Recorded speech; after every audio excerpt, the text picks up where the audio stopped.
today's all about the vibes. Today's all about the good moods. 3-1 victory over Valencia. And again, usually I start this off, but you were at the game. So I had to ask you, where should we start?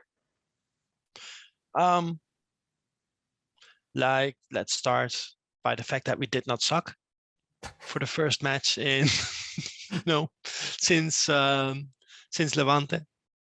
So it's the third match this season. I think we already played 8 matches. It's the third one in which we are not terrible.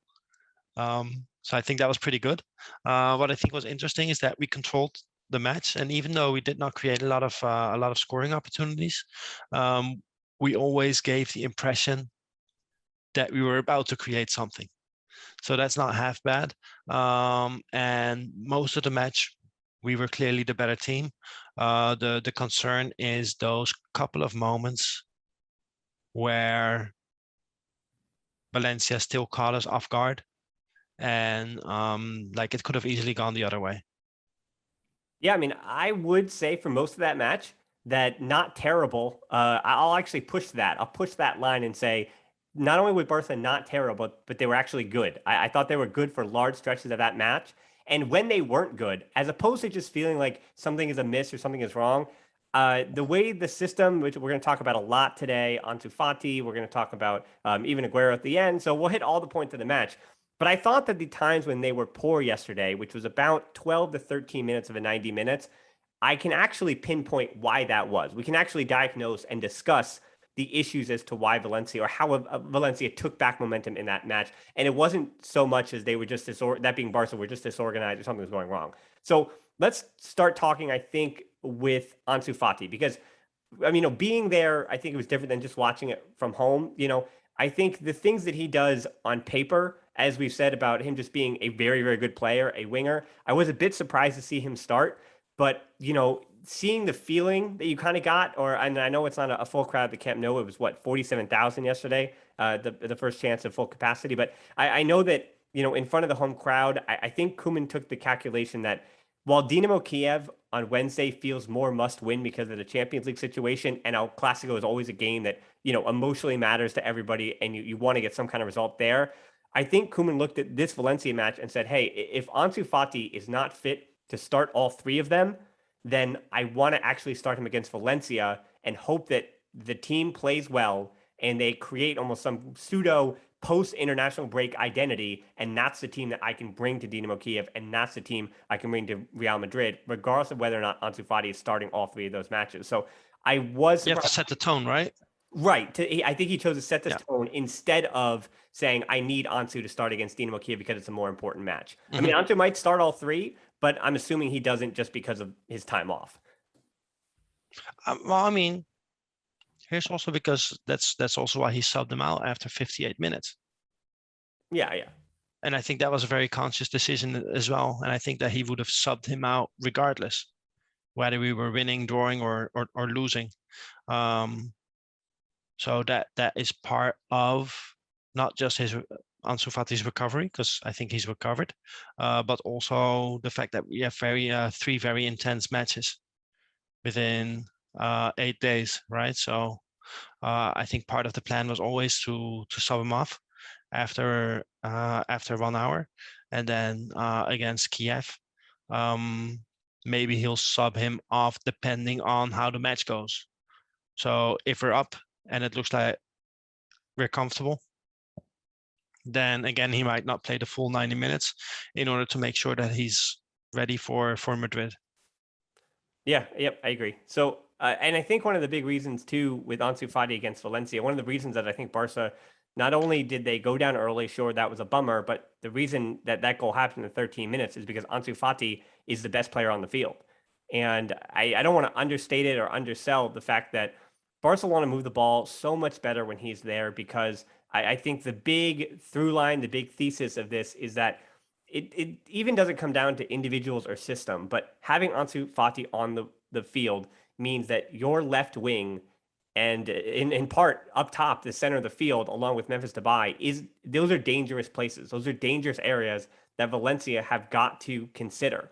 And that means that Valencia is defending on the back foot and not pressing and going after Barca on the front foot. which means Barcelona is defending on the front foot and not defending on the back foot, with the exception of to me, I had the 58th minute until the 73rd minute when Barcelona were defending on the back foot. Other than that, they were defending coming forward, going forward, even playing out of the back. All things worked. And even like some simple nuance too of just having Ansu on the field tactically, what that improves and what that changes. It makes it. There was a sequence I think in the first half where Ter Stegen has the ball, and you can see how much easier it is to build up from the back. And again, that also starts not with Ansu's pressure, but the fact that with Ansu on that left wing, and especially with Dest out on the right wing, pushing high and almost a 4-3-3 really, and then Jordi Alba also being dangerous on that left side. It was a 4-3-3. Totally. Yeah, it was a 4-3-3, right. And so using the width and using the wings in a way that Barcelona have not, even in the 4-3-3 prior to Ansu coming back, the fact that those wings are so dangerous means that De Jong doesn't have to extend himself vertically and horizontally. He can kind of just stay at home in the center of the park, and that helps Busquets so much. And we were talking when watching Spain in the international break, how do you get more out of Busquets? How do you get Spain Busquets? And there was arguments about, well, international football is than domestic football, but we did see a little bit of that nuance here that Ter Stegen, building up in the back, always has 4 to 5, counting the fullback in Sergio Roberto on the right side, every time he wants to build out of back as outlets in theory. And then Valencia have to choose who they cover. Meaning if it's Busquets or Eric Garcia, who played really well too, if Ter Stegen gets the ball to them, they're going to be open enough to find that next ball to either Busquets or to break a line to get to De Jong, break that first line of pressure, or try to get it forward to Memphis, who did well with his back to goal yesterday. And if that being Ter Stegen, if he gets it through that line, as in Busquets is being man marked as he usually is in the Liga, that means you bypass that first line of attack, that first pressure, if you get it to De Jong. And he's close enough to Busquets that even if it's to Busquets, he now has De Jong as a quick outlet. So the spacing of De Jong and Busquets, we were talking about that. If you play a midfielder closer to Busquets, you get more out of him. And then when De Jong did push forward, Sergio Roberto would come over and play as in an inverted right back, basically the second midfielder. And that really worked to me. It made so much sense to me. And you can't do that if Ansu Fati isn't so much of a danger up top, because Valencia doesn't have to worry about that additional. There is no additional winger in any kind of situation where Ansu is on the field. Right. Yeah. So a lot of things happen when Ansu is there. First of all, his connection with Memphis is pretty good as well. So they create movement. Also because they switch, they can easily switch. Ansu can drop into the center. Memphis drops back. Ansu goes into that space, vice versa.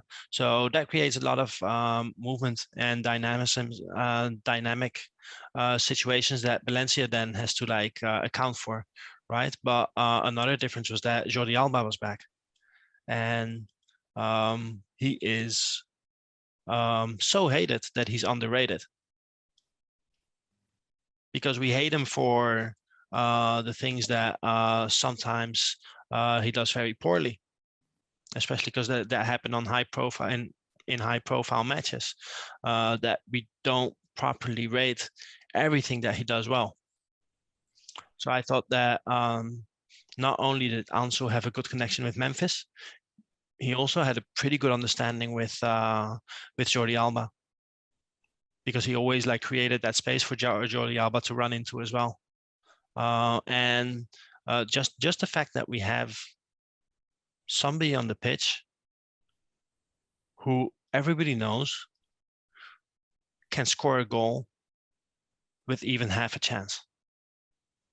Because let's talk about Ansu's goal. Yeah, break that down for me. His 2 finishes they're really good. It's insane. Yeah, it's insane. And he's 18 years old. He's injured for 10 months. And I actually looked it up after the match, how many minutes he was back, because somebody asked me how many minutes, how many goals per minute does he score? He came back from 10 months of injury, and he has scored 2 goals in 94 minutes of playing time. And both of the goals are from outside the box. That is just insane. He didn't even play that well yesterday. He had a lot of poor touches. He did not have that many touches to begin with. But the moment that he gets a whiff of the goal, he is so dangerous. I mean, That Right. dude is a killer, man. That guy Yeah. is like, he's like our Arya Stark. Yeah, I have a funny Game of Thrones story about that sometime. I never watched it, my wife did, and then I accidentally recorded the first episode of the final season. I was doing my, my homework to learn Spanish, and I recorded the first episode of the final season in Spanish, and I spent the much of that night translating. And I was like, "Oh, there's something happening with brothers, and there's an assassin somewhere." And she's like, "Yeah, of course that makes sense." But anyway, it's a funny story for another time. But yes, Ansu Fati is exactly that. He's a killer. I mean, he scored in 8 La Liga games as a starter. In all those games, he scored Barcelona's first goal of the game. He seems to be unafraid, and that connection with Memphis is, yeah, they seem like they have a fine relationship off the field, but I mean, you probably got the same sense in the stadium that with a player like that on the field, again, when you have the best player in a game, you don't feel like you're out of the game. And that's a lot different than Barca without Ansu Fati on the field. And even that penalty that Memphis scores, I mean, that is one of the better penalties I may have ever seen. I mean, the guy has so much power in the lower half of his body. Obviously, his thighs are gigantic. And he had just a little bit of a run up, short run up, and the power he got on that penalty was incredible. I mean, Silverson, it doesn't matter. You could have put 2 goalies in there and they wouldn't have had a chance unless they were standing in front of where the ball landed in the back of the net. I mean, unless they were literally standing in front of that spot to try to parry it. And even then, they And would he's have. probably happy that he didn't. Exactly, because that's yeah, hurt like heck. So, I mean, I think Memphis, as crazy as it is that Memphis is a player with all this swagger, all this confidence, he feels, it seems to me that Memphis actually is a bit more confident to do some of the little things because he knows that Ansu is there. Even the goal, that little layoff to Ansu Fati, and a credit to Sid Lowe over on the Spanish Football Podcast for basically pointing this out, that he used the hyperbole to discuss how it very much looked like a Messi to Suarez. Messi basically gives to Suarez in a position where Suarez can only give it back to Messi as he's making that run towards the center of the field. And with Messi's left foot, there's no doubt it's in the back of the net. And that's basically what Ansu did as well. That little build up with Gavi, Jordi, Alba. They use the strong side, overload the left. Memphis made his not even a run. He just drifted in to create a little bit of damage, let the center backs know he was there, put his back to goal, and Ansu gave him a pass in a way that Memphis could only put it right back on the foot of Ansu. And if that little dink was completed, Ansu was going to put that in the back of the net. I mean, and beyond that, even again, the fact that Dest on the right wing had to be taken seriously because, as you said, Alba was the one who was the only one really getting in behind Valencia yesterday.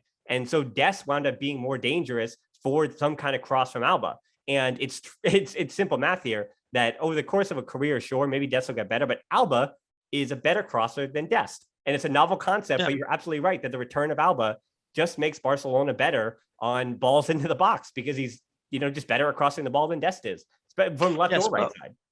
But what Dest does do, and he does it a lot better than we've seen other players do this season, is he keeps the pitch wide because he's still skilled enough that you cannot not defend him.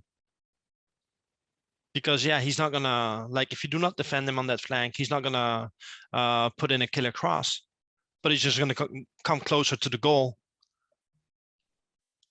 and he can still create trouble when he gets closer to the goal. Because he's so skillful. I mean, last week for the U.S., he scored that. It doesn't matter who it was against. I know it was against CONCACAF opponent, but I mean, he scored a banger midweek. And I know that that's more like a training goal.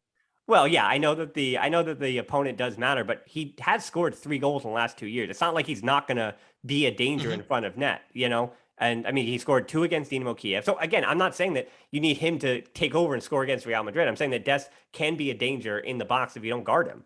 I mean, so is Coutinho. When Yunus Musa, I was unfortunate to see the American completely ball watch, and Coutinho was just wide open for that goal. So yes, even Coutinho, anyone will cause some havoc. But that's because nobody expected Dest to actually get rid of his 2 or 3 markers that were around him.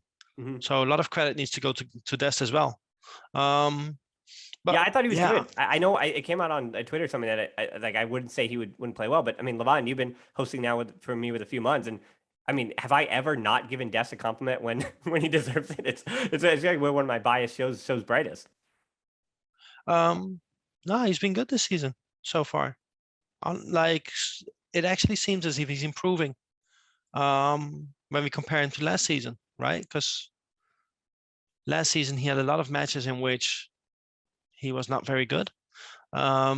Now he's already had a couple. He's putting in some matches where he impresses. So all good there. But I think positioning for him matters though too, because like if he's playing on the right wing, if he's not good, then it's very bad because that means Dest did not make any impact on the game if he's bad as a winger. But if he's Mhm. playing as a right back, he can still have a fine or passable game because of his defensive duties and he's being asked a bit more. And when he does get forward, it's an extra bit of an added bonus. But when he's playing as a winger, I think he either has to be good because of all the things he does, or he's going to be bad. And he's actually almost going to be a negative for Barcelona. So the fact So, that he's been a net positive out on the right wing has been a bright side, especially again yesterday when Dest is good and they have that width. The whole team is better.